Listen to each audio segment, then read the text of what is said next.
So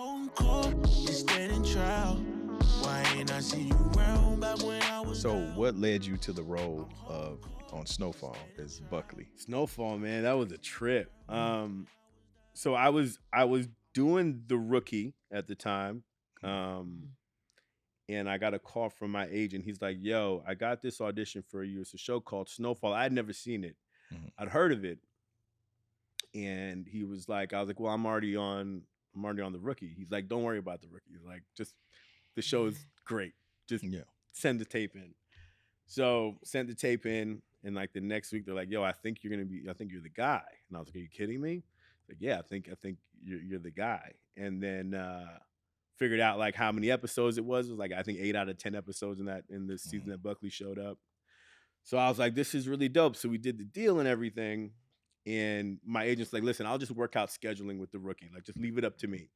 And I get a call. He was like, hey, man, they want to know if you're going to cut your hair. And I was like, excuse me? Because like I already sent the tape. We already did the deal. I'm already established on the rookie with dreads. I got to work on the rookie in like 3 days. I can't show up with no hair. He's like, well, they want to go in and put a wig on you then.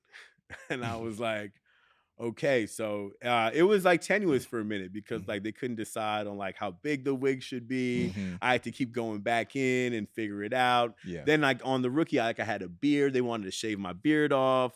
I'd already like of the continuity on the rookie, but it all worked out. And so I did both of those shows concurrently, both seasons. Oh, wow. I was doing the rookie and Snowfall at the same time. Where did the rookie film at? In LA. Oh, okay. Yeah. Okay. But it was wild. It was wild. But also like, hey, props to my agent. Cause like a lot of people won't, like they wouldn't bother. Cause like a lot of work with the scheduling and a lot of people yelling at you cause I'm not available on this day. And they're like, well, we can only have this location for that day. Yeah. So yeah, no, my team is great. They made pretty it work. much everybody on Snowfall had on wigs though.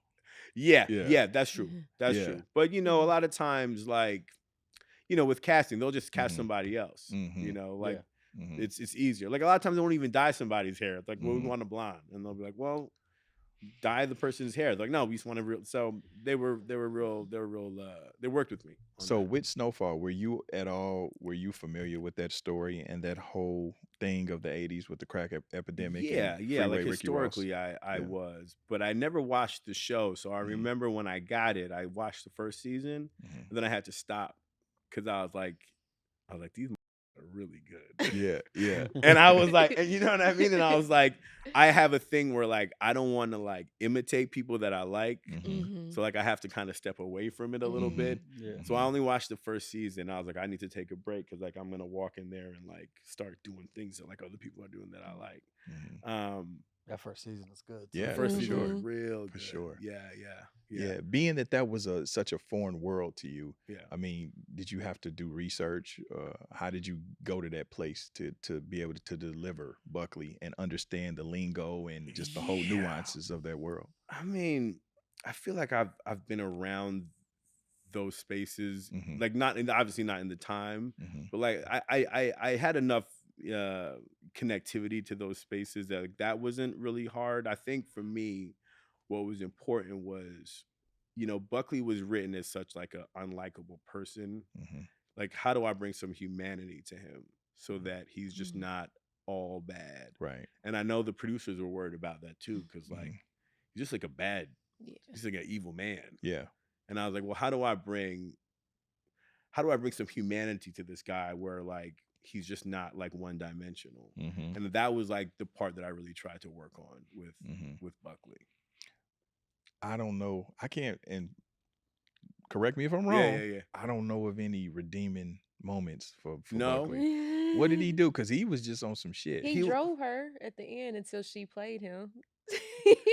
Did he? Yeah. Because I just remember him smoking dope and just stabbing everybody in the back. He was like I said, he was a bad dude, but like he was a bad dude, but you know what was crazy? So I did a show last summer called Everything's Trash in New York City. And it was right after the first season of Snowfall. I mean, that the season I was in, season 5, right after it came out. So I'd be walking down New York City, like in the summertime, and like NYPD would be like, hey, come here. I'm like, these motherfuckers. house. Are you Buckley? I'd be like, yeah. He's like, yo, we love your character. I was like, you tell it on yourself. Homie. Right. I was like, why? Right. But like, I guess like to like, you know what I'm saying? Yeah. And like, so just to make a character that bad, be like people like Buckley. Yeah. Like he's a bad guy. No, but he was dope, but Yes. yeah, you know. And even like, you know, I think even like when he gets fired from the LAPD, like when they drug test him, Mm-hmm. you know, like, you know, he got betrayed by his, like he did a lot of betraying, but he was also betrayed. So just trying to ground the character in like in human, even if it's bad human, try to ground him in some human. That's right. Yeah. Outside of obviously Buckley, who's your favorite character on Snowfall? I mean, it might be Unc, you know, Yeah. only because I got to work with him so much. Yeah. Yeah. You know, and Eamon's a trip. He's a great guy. He is. That's my favorite character. Yeah. Uncle Jerome is everybody's favorite. Yeah, you know, because and like I didn't really get to work with anybody else. It was just okay. Yeah, it was just Unc and Auntie really. Like, wow. and everybody else. I didn't really. Oh, you're right. I really didn't. I didn't have any scenes really with Damson. I didn't really work with a lot of the other characters. So like that was sort of like my world. So I got a real appreciation for Angela and Eamon. Yeah, she's dope. She's great. Like they're like the sweetest person in real life. Yeah. But yeah, no, Eamon is I think he's an East Coast cat, right? Yeah, I think he's a New York cat. Yeah, he played it out that West Coast OG though. Yeah. What's the infamous line? Teach your boys boys how to teach your man how to squabble. Yeah. Was that improv? I don't know. I guess that was before I came on. Okay. But knowing Eamon, probably. Was he the one that we were assuming was the Chico character at the beginning?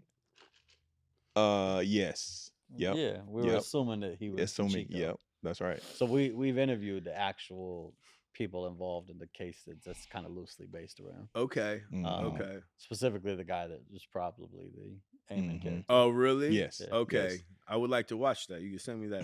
Definitely. Directly. Definitely. Yeah. Shout out to the homie Chico. Yeah. Shout out to Chico. And you know they're doing a spinoff, right? No, I didn't. Oh, you didn't hear about that? No. Oh, Strike's who? over. Strauss, Breaking like, news. strike, Breaking strike, news. strike. What's the spinoff? Yeah. So, Good. Well, before we get to the spinoff. Yeah, go ahead. Before we get to the spinoff. Yeah. Did you like the way it ended? Yeah. I did too. I did. Some people had issues with it, but to be honest with you, that was probably the only way it could end, and that was true to life. That's the true to real, life. yeah. Yep. That's the real ending. Yep, Yeah. it So really I is. had no. It's endings are so hard. Like I don't know. Like Sopranos, people can complain. Yeah. how do you end? How do you type all those storylines Yeah. in a way that satisfies everybody? Yeah. So I think what you do, and I think in this case what they did is like you just tell the most truthful version of it. And I remember even when I watched it, I was thinking to myself, I actually got kind of emotional, not crying, but you know, because I know that person. Yes.